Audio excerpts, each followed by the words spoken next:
The envelope was addressed to King Charles, but it wasn't supposed to exist. David Harrison had been a royal guard for 16 years. He knew the palace's rhythms like his own heartbeat. He understood which doors stayed locked, which conversations went unheard, which secrets remained buried. This envelope changed everything. He'd found it during a routine security sweep of the Queen Consort's private study. 3:15 a.m. The palace wrapped in silence. Just David, his flashlight, in the shadows of 5 centuries of history. The envelope had fallen behind an antique desk wedged between the wood and the wall. Easy to miss. But David noticed everything. That's what made him good at his job. The paper felt expensive, heavy, the kind used for important correspondence. No return address, just 5 words written in elegant script for His Majesty's eyes only. David should have left it there. Should have logged it as found property and moved on with his rounds. But something felt wrong. The seal was broken. Someone had opened it, read it, then tried to hide it. Inside, David found a letter. He read the first line and felt his stomach drop. Your Majesty, I write to inform you of financial irregularities that require your immediate attention. The letter detailed the scheme, money being moved through charitable foundations, donations redirected to private accounts, amounts that made David's head spin hundreds of thousands of pounds, and at the center of it all, Queen Consort Camilla. David's hand shook as he read, this couldn't be real. Camilla was beloved, respected. She'd spent years earning the public's trust, supporting countless charities, but the evidence was laid out in meticulous detail. Bank statements, transaction records, names. David recognized Camilla's personal staff, her financial advisors. The letter was signed by an anonymous source who claimed to work within the royal household. David stood in that study for 20 minutes. The letter burning in his hands, his mind racing through impossible choices. If this was real, someone had tried to warn the king and someone else, possibly Camilla herself, had intercepted it, hidden it, buried the truth. If David reported this, he'd be accusing the Queen Consort of financial fraud. His career would be over. His reputation destroyed. He'd be the guard who turned on the royal family. But if he stayed silent, and this was real, he'd be protecting a crime. David carefully photographed every page with his personal phone. Then he returned the letter to its hiding place exactly as he'd found it. The rest of his shift passed in a blur. Every footstep echoed too loud. Every shadow seemed to watch him. At 6 a.m., David clocked out and drove home through London's waking streets. He didn't sleep. Couldn't sleep. He spent the day researching, cross-referencing the charities mentioned in the letter, looking for any public record of the financial advisors named. Everything checked out. The people were real. The foundations existed. The timeline matched. If you're hooked and want to see how this impossible situation unfolds, hit that subscribe button. This story gets even more intense. By evening, David had made his decision. He would take the evidence to King Charles himself, not through official channels. Those could be compromised, not to his superiors. They might be involved directly to the king. It was career suicide, possibly actual suicide if the wrong people found out. But David had taken an oath to protect the crown, to serve with honor, to stand for truth, even when that truth could destroy everything. David requested a private audience through the king's personal secretary, a man David had known for years. He didn't explain why, just said it was urgent and sensitive. The meeting was scheduled for 2 days later. David had 48 hours to prepare, 48 hours to gather courage, 48 hours to wonder if he was making the biggest mistake of his life. What David didn't know was that someone had already noticed the letter was disturbed him. They were watching him very carefully. The first sign came the next morning. David arrived for his shift to find his locker had been searched. Subtle professional, but David noticed the small things. His spare uniform folded slightly differently. His personal items shifted by millimeters. Someone was looking for something. He kept the photographed evidence on a USB drive in his pocket. Never let it out of his sight. His supervisor, Thomas Wickham, called him into the office at 10 a.m. David, we need to talk about your schedule. Wickham was 50-some, career military, before joining palace security, loyal to the institution above everything. A good man as far as David knew. But how far did that loyalty extend? What about it, sir? You've requested a private meeting with His Majesty. That's unusual, especially without going through proper channels. David kept his expression neutral. It's a personal matter. Nothing to do with palace security. Wickham studied him. The silence stretched long. Personal matters should be handled outside working hours. I'm reassigning you to exterior perimeter duty for the next week. Consider it a rotation. Perimeter duty meant no palace access, no proximity to the king, no opportunity for that meeting. Sir, I've already been granted the audience, which has been rescheduled. Pending review. David felt ice in his veins. Someone was blocking him. Moving pieces to keep him away from Charles. Understood, sir. He left the office knowing his window was closing fast. That afternoon, David made copies of everything. 3 USB drives hidden in 3 different locations. If something happened to him, the truth would still exist. He sent an encrypted email to a journalist friend, someone he'd known since university. The message was simple. If I don't contact you within 1 week, open the attached file and publish everything. Insurance. Dangerous insurance, but necessary. David's phone rang at 8 p.m. Unknown number. Mr. Harrison, a woman's voice, cultured, cold. We should talk. Who is this? Someone who knows what you found. Someone who can explain why you've misunderstood the situation. David's heart hammered. I don't know what you're talking about. The letter in the Queen Consort study. You photographed it 3 nights ago at 3:27 a.m. They'd been watching. Somehow, they knew exactly when he'd found it. You're making a terrible mistake, the woman continued. That letter is fake. A forgery designed to damage Her Majesty's reputation. We've been investigating its source. Then why hide it? We didn't hide it. We secured it as evidence while we traced its origin. You've interfered with an internal investigation. Sounded plausible almost. If that's true, explain it to the king. I'm sure he'd want to know. His Majesty has been briefed. Your meeting was cancelled because it's no longer necessary. The matter is resolved. Then you have nothing to worry about. Silence. When the woman spoke again, her voice had steel in it. Drop this, Mr. Harrison, for your own good. You're a decorated guard with an exemplary record. Don't throw away 16 years over a misunderstanding. And if I don't? Then you'll force us to question your mental stability. The stress of the job affects people differently. Some develop paranoid tendencies, start seeing conspiracies where none exist. It's sad really. But we have protocols for guards who become unreliable. They destroy his credibility, paint him as unstable. No one would believe a word he said. I understand, David said carefully. I hope you do. Good night, Mr. Harrison. The line went dead. David sat in his apartment, mind racing. They'd moved faster than he expected. Blocked his access. Threatened his reputation, but they'd also confirmed something crucial. The letter was real enough to scare them. If it was truly a forgery, why not simply show him the investigation? Why threaten instead of explain? David made another decision, a riskier one. If he couldn't reach the king through official channels, he'd find another way. King Charles had a daily routine. Morning walks in the palace gardens before breakfast, usually accompanied by security, but there were moments, brief moments where he was accessible. David studied the schedule, memorized the timing, planned his approach. Tomorrow morning, during the shift change, when exterior guards rotated, there would be a 90-second window. Charles would walk from the residence to his study through the East Garden. 90 seconds to approach a king. 90 seconds to commit career suicide. 90 seconds to tell the truth or stay silent forever. David barely slept that night. He kept checking his phone, expecting another call, another threat. Instead, at 2 a.m., he received an email from Camilla's official account. The subject line read, "We need to speak." David stared at the screen, pulse racing. The Queen Consort herself was reaching out. He clicked open the email, hands trembling.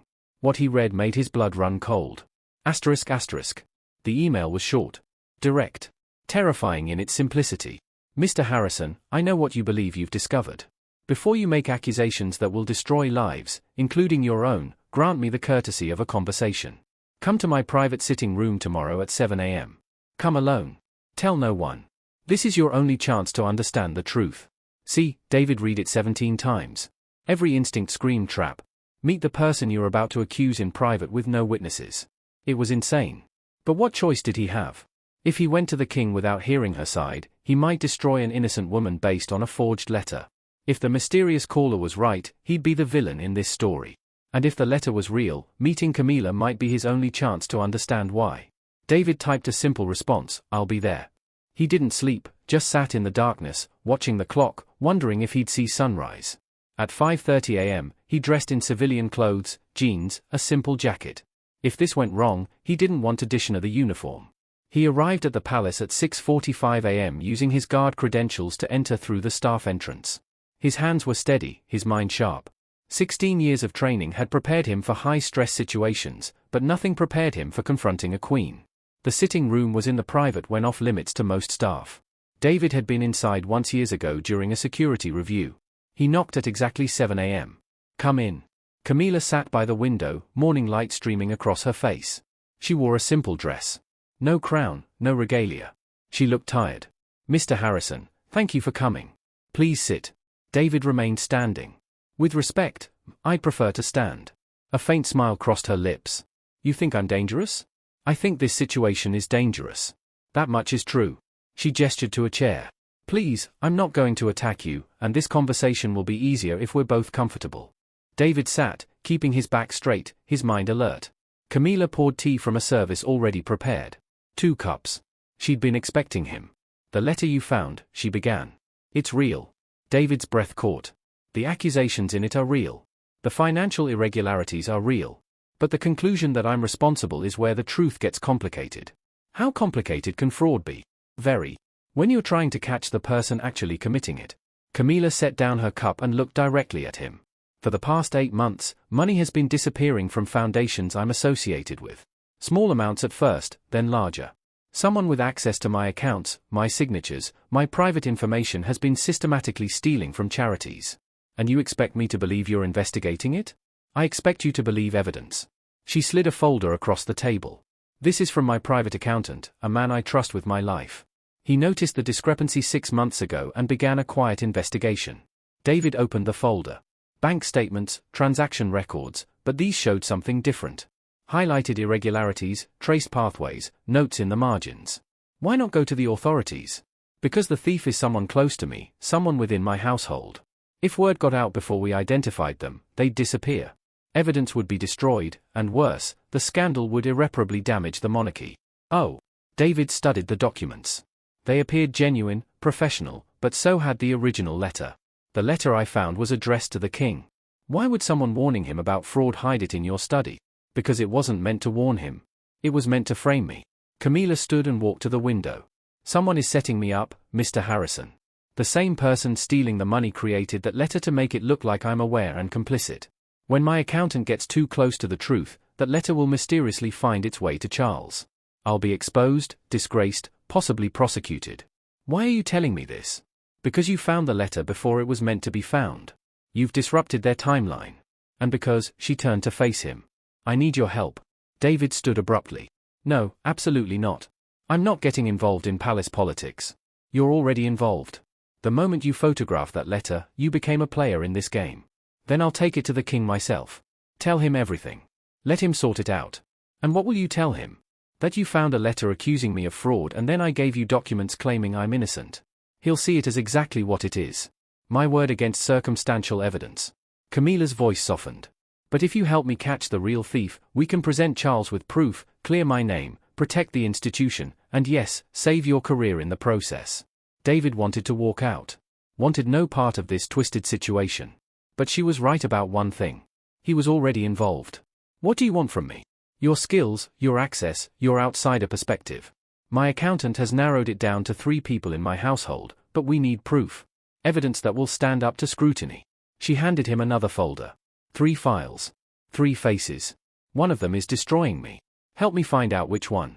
David looked at the files. A personal secretary, a financial advisor, a charity coordinator, all trusted positions, all with access. Why me? Why not use palace security? Because I don't know who I can trust. The person blocking your meeting with Charles. That wasn't me. Someone else learned about your appointment and cancelled it. Someone who wants you silenced before you can speak.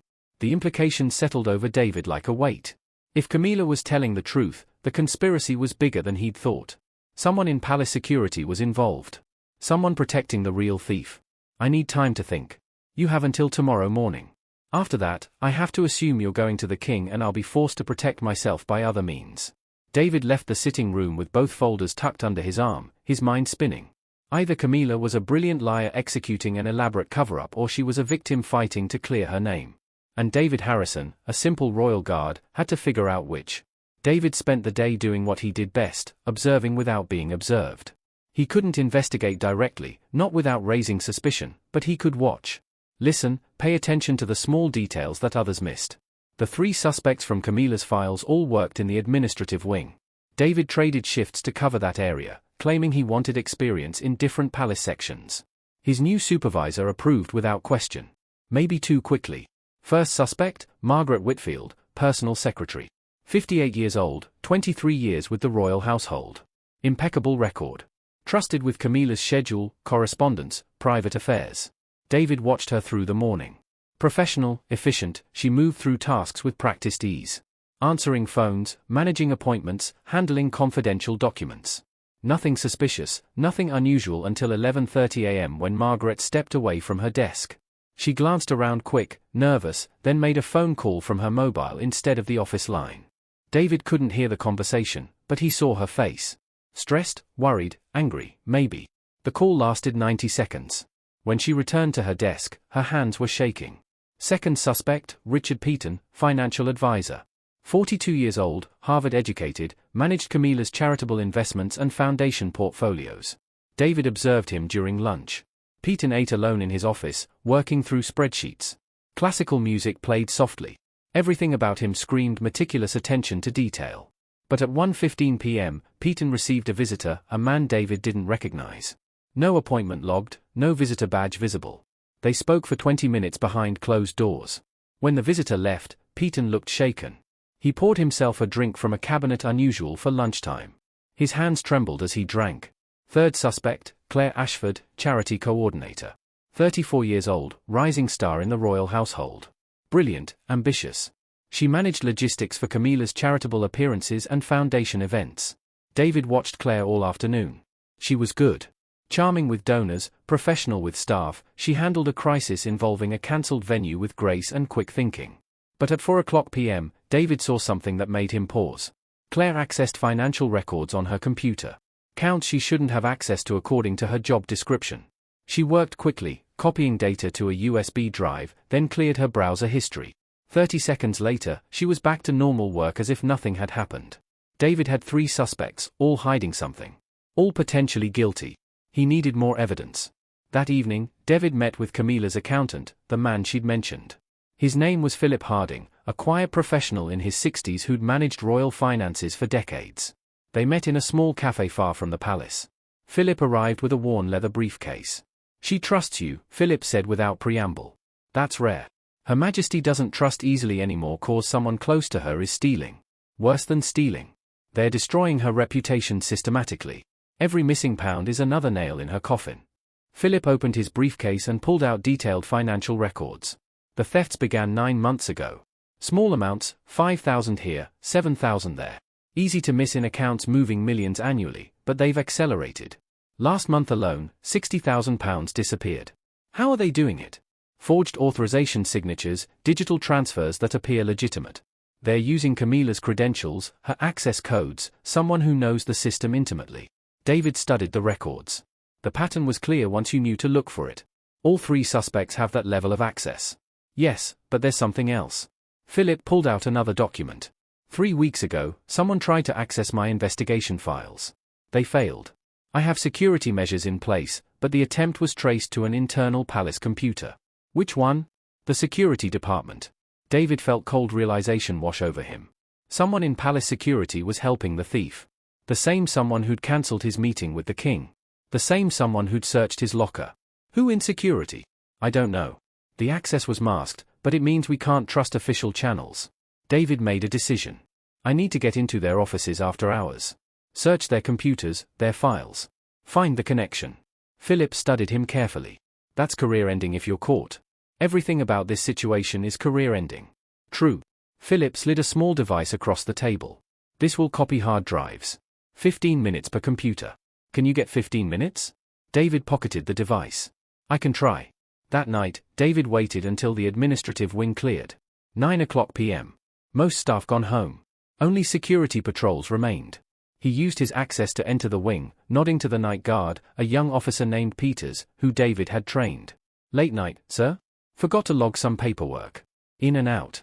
Peters waved him through. David went to Margaret's office first. Her computer was password protected. But the copying device Philip gave him worked through the USB port, bypassing security. He plugged it in and waited 15 long minutes while his heart hammered and every sound made him flinch. The device beeped softly. Done. David unplugged it and moved to Richard's office. Same process. Same agonizing wait. He was copying Claire's computer when he heard footsteps in the corridor. David froze. The device showed 9 minutes remaining. The footsteps grew closer. Someone was doing rounds. If they found him here in a locked office after hours, he'd have no explanation. 8 minutes. The footsteps paused outside Claire's door. 7 minutes. The door handle turned. David dove behind the desk, pulling the laptop down with him, careful to keep the device connected. The door opened. Light from the corridor spilled in. Hello? Someone in here? It was Peters. The young guard was doing his job, checking offices. David held his breath. The desk hid him but barely. If Peters stepped fully into the room, turned on the lights, David was finished. Probably nothing, Peters muttered. 6 minutes. The door started to close. Then Peters' radio crackled. Peters, we need you at the West Gate. Possible security issue. Copy that. On my way. The door closed. The footsteps hurried away. David exhaled shakily. He waited until the device finished and carefully returned the laptop to its exact position. He slipped out of Claire's office and headed for the exit, trying to look casual like he belonged. He almost made it in the corridor. He ran directly into Thomas Wickham, his supervisor. Wickham's eyes narrowed. David, what are you doing in this wing? David's mind raced. I was just. You were reassigned to perimeter duty. You have no authorization to be here. Behind Wickham, David saw something that confirmed his worst suspicions. On Wickham's computer screen, visible through his open office door, were financial records from Camilla's foundations. The same records only the 3 suspects should have access to. Wickham followed David's gaze, his expression hardened. I think we need to have a conversation, Wickham said quietly. My office now. David's hand moved to the USB device in his pocket. He had evidence, but he was trapped.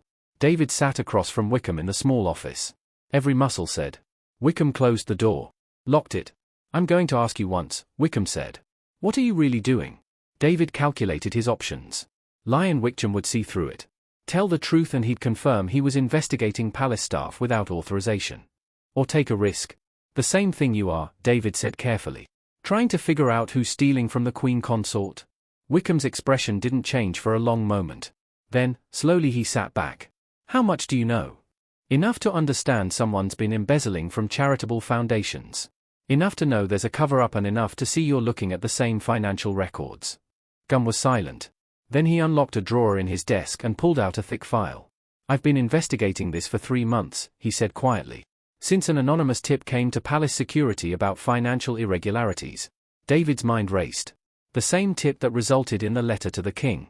No, a different one. Someone inside the operation is getting nervous. They sent evidence to security hoping we'd focus on Camilla before we found them. So, you know she's innocent. I know the evidence points to someone framing her, but I don't know who and I don't know who I can trust. That's why I've been working alone. Wickham leaned forward. When you requested that meeting with His Majesty, I had it cancelled because I couldn't risk you muddying the investigation. But then I saw the photos you took of that letter. Someone sent them to me anonymously. David's blood went cold. I didn't send. I know you didn't. Which means someone hacked your phone or your cloud storage. Someone who wants me to know what you found. Why? To put pressure on me. To force my hand before I'm ready. Whoever's behind this knows I'm close to the truth. Wickham opened his file. Inside were surveillance photos, financial records, communication logs. I've narrowed it to 2 people working together. One in Camilla's household stealing the money. One in palace security covering their tracks. Who? Richard Peaton is the thief. I'm certain the financial transfers match times when only he was accessing the accounts. He's been genius about hiding it, but 3 months of watching him has shown the pattern. And the security person? Wickham's jaw tightened. I'm still working on that, but they're high-ranking.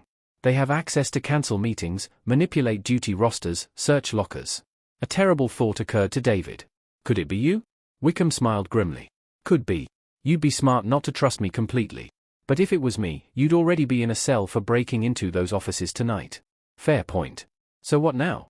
Now we catch them in the act. Peaton is making a major transfer tomorrow night. £500,000 from the Children's Medical Foundation. It's bold, desperate, which means he knows time is running out. How do you know about the transfer? I've been monitoring his computer remotely for 6 weeks. Every keystroke, every email. Tomorrow at 9 p.m., he's moving the money to an offshore account. David processed this. We catch him during the transfer, get him to talk, he gives up his accomplice in security. Exactly. But here's the problem. I need witnesses. If it's just me making the arrest, his lawyers will claim I fabricated evidence. But if you're there and if we can get Camilla's accountant there as independent verification, it becomes ironclad. Camilla knows about this. Not yet. I wanted proof before involving her. The fewer people who know, the less chance of leaks. David pulled out the USB device Philip had given him. I copied the hard drives from Margaret, Richard, and Claire. Everything on their computers. Wickham's eyes widened.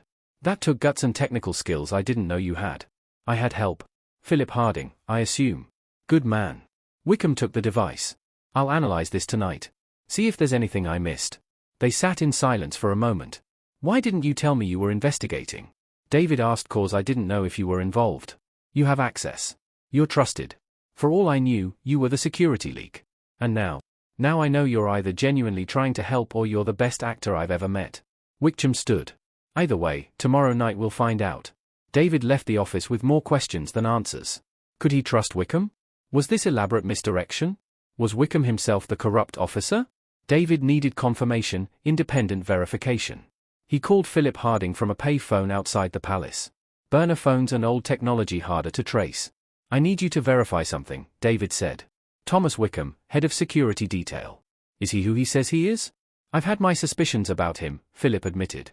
He's been asking questions, requesting access to financial records. Could be legitimate investigation. Could be the inside man. Can you check his personal finances? See if there's unexplained wealth. Already did. He's clean, lives within his salary, no unusual purchases, no offshore accounts that I can find, which means he's either innocent or very careful. Exactly. David made a decision. Tomorrow night, 9 p.m., Wickham says Richard Peaton is transferring £500,000. He wants you there as a witness. I'll be there. But David, be careful. If Wickham is playing both sides, you're walking into a trap. David hung up and started walking. He needed to clear his head. Think through every angle. His phone buzzed. Text message from an unknown number. Stop. Last warning. People who push too hard end up in accidents. David deleted the message but couldn't shake the chill it sent through him. Someone was watching. Always watching. He spent the night in a hotel, not his apartment. Too risky to go home. He checked in under a false name. Paid cash at 3 a.m. His burner phone rang. Philip, I analyzed the data you copied. Found something in Claire Ashford's files. Encrypted communications with someone using a palace security email address. They're coordinating. Planning something for tomorrow. What kind of planning? I can't break the encryption, but the time stamps match up with every major theft. She's not just the charity coordinator. She's the mastermind. David felt pieces clicking into place. Richard is the technical expert doing the transfers. Claire is organizing it. And someone in security is protecting them both. Well, that's my read.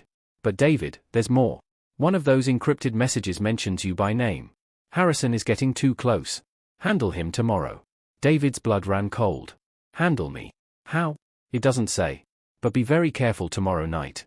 This isn't just about catching thieves anymore. This is about survival. David didn't sleep the rest of the night. Tomorrow at 9 p.m. everything would come to a head. Either he'd expose the conspiracy and clear Camilla's name, or he'd walk into a trap that would silence him forever. 16 years of loyal service had led to this moment. One night, one chance, one opportunity to do the right thing. David checked his weapon, the sidearm all royal guards carried. He'd never fired it in the line of duty. He hoped tomorrow wouldn't change that. The day moved like honey, slow, thick, every minute in eternity. David reported for his shift at 6 a.m. doing routine patrols while his mind ran through scenarios. At 2 p.m., he met briefly with Wickham. Everything's set. Wickham said. Peaton doesn't know we're watching. Philip will be here at 8:45. We move in at 9:05, right after the transfer completes. What about the security leak? Your inside person. I have my suspicions, but we catch Peaton first. Make him talk. He'll give up his accomplice to reduce his sentence. It sounded reasonable, professional, but something in David's gut whispered warnings. Couldn't quite articulate. At 8:30 p.m., David positioned himself in a storage room near Peaton's office. Philip arrived 10 minutes later carrying a laptop. I can monitor the transfer in real time, Philip whispered. The moment money moves, we'll have him. Wickham joined them at 8:50. Along with two other guards, David recognized Jenkins and Hale. Both veterans with solid reputations. Jenkins and Hale are the only other security personnel I completely trust, Wickham explained. They'll serve as additional witnesses and help with the arrest. David watched Peaton through a crack in the door. The financial advisor sat at his computer, relaxed, confident. Classical music played softly. At exactly 9:00 p.m., Peaton's fingers began moving across the keyboard. Philip monitored his laptop. He's accessing the Foundation account, entering authorization codes. He's using Camilla's credentials, but I can see they're forged. The digital signature is off by microseconds. They watched in tense silence. Transfer initiated, Philip whispered. £500,000 moving to. Account number is wait. Philip's face went pale. That's not an offshore account. That's a Palace Security Department emergency fund. A week moved instantly. What? Before Philip could answer, the lights went out. Complete darkness. The entire wing. David heard movement. Shuffling, a struggle. Nobody moved. Wickham's voice. This is a security lockdown. David's hand went to his weapon, but something hit him hard from behind. He went down. Stars exploding across his vision. When emergency lights flickered on 30 seconds later, the scene had changed. Peyton was gone. The office empty, Philip lay on the floor, unconscious. Blood trickling from his temple, and Wickham stood with his gun drawn, pointed directly at David. I'm sorry, Wickham said quietly. I really am. You're a good man, David, but you should have walked away when you had the chance. David's mind raced, putting pieces together with horrifying clarity. It was you, the security leak. You've been protecting them all along, not protecting. Partnering. Wickham's expression was sad. Almost regretful. Do you have any idea what Palace Security pays? 16 years of loyal service and I can barely afford a flat in Zone 4. Meanwhile, royals spend millions on what? Garden parties, redecorating palaces. So you steal from charities, from sick children. I redistribute wealth from an outdated institution. Peyton and Claire had the access. I had the protection. Simple economics. Jenkins and Hale moved to flank David. Weapons drawn. What about them? David gestured to the two guards. They're getting a cut. Enough to retire comfortably. Enough to stay quiet. David's radio crackled. A voice he recognized. Claire Ashford. Wickham, we have a problem. Camilla knows. She's on her way to the King's chambers right now. Wickham cursed. How? I don't know, but we need to move now. David understood. The entire night had been a setup. Not to catch Peyton, but to catch David. To silence him permanently while blaming him for the thefts. The transfer to the security account was meant to frame David, make it look like he was the corrupt guard. What's the play? Jenkins asked Wickham. Wickham thought for a moment. David attacked us during the arrest. We had no choice but to defend ourselves. Tragic. A decorated guard gone rogue. David's hand moved toward his weapon. Don't, Wickham warned. 3 against 1. You'll be dead before you clear the holster. You're going to kill me here with Philip as a witness. Philip will have a tragic accident, too. Caught in the crossfire when you went crazy. He needed to buy time. Keep them talking. Camilla's already told Charles. It's over. Killing me changes nothing. Maybe, but it removes the most credible witness and gives us leverage. We'll claim you were the mastermind that you murdered Philip when he discovered your scheme. We barely stopped you from escaping was almost brilliant in its simplicity. The door burst open. Camilla herself stood there.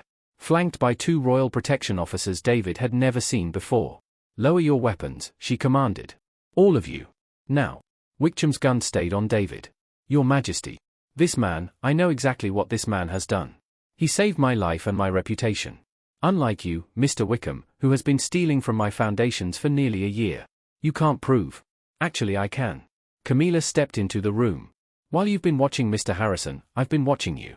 Every transaction, every communication, I've had my own investigation running parallel to yours. She pulled out a tablet and turned it to show the screen. Every transfer you authorized. Every message between you, Peyton, and Ashford, all recorded, all documented, all admissible in court. Wickham's face crumbled. Jenkins and Hale exchanged glances, weapons lowering slightly. The moment you moved that money tonight, it triggered alerts I'd programmed into the system, Camilla continued.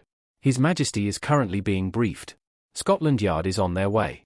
You have perhaps 5 minutes before this palace is swarming with real police. Wickham's gun swung toward Camilla. David moved without thinking. 16 years of training compressed into one moment. He tackled Wickham. Both of them crashing to the floor. Wickham's gun fired. The bullet went wide, shattering a window. The Royal Protection officers moved in, disarming Jenkins and Hale in seconds. David wrestled Wickham's weapon away, pinned him down. It's over, David said quietly. It's done. Wickham stopped struggling. The fight went out of him all at once. 16 years, he whispered. 16 years of loyalty. And for what? David didn't answer. There was no answer that would satisfy that question. Police arrived 4 minutes later. Wickham, Jenkins, and Hale were arrested. Peyton was found trying to leave the palace through a service entrance.